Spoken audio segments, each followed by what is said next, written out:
Hi, my name's Colin Campbell, and I work for Wood-Mizer. I'm part of the customer service team. Today we're going to be going over the LT28 drive belt adjustment procedure. This adjustment procedure is also going to be applicable to the LT15, LT15 wide, and LT35 model Wood-Mizer sawmills.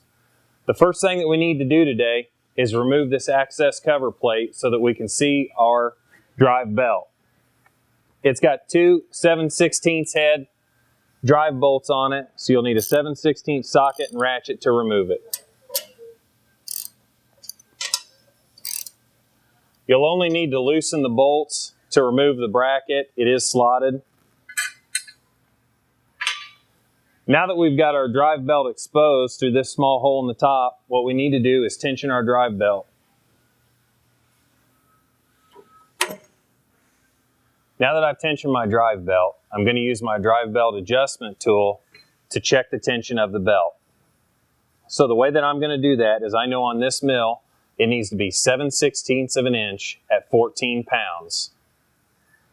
I've pre-marked on my measuring tool where 7/16 of an inch deflection is going to be when I'm depressing with the tool.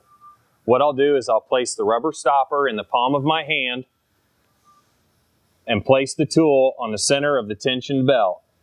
I'll then press down, and when my 7/16 mark is flush with the top of the access hole, I know I've deflected the proper amount. And the next thing we want to do is check my poundage reading. Mine's right at 14 pounds.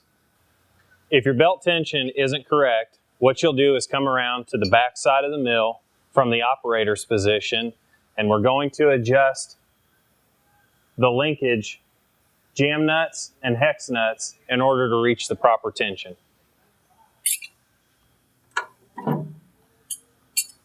What you'll want to do is take your belt tension off. You'll need a 3/4 and 7/8 open end wrench to adjust. You want to start by loosening the jam nuts on the bottom. Now that the jam nut is loose, to tighten the belt tension, what you want to do is turn that large hex nut, as viewed from the top, counterclockwise to tighten. After adjusting the large hex nut, what you'll want to do is tighten your jam nuts back up, retension the belt, and check the adjustment again, keeping in mind that a little bit of adjustment can go a long way. Once our drive belt's tensioned, you need to make sure to have a small gap at the top jam nut. If you have any questions, always feel free to contact the Wood-Mizer Customer Service Department.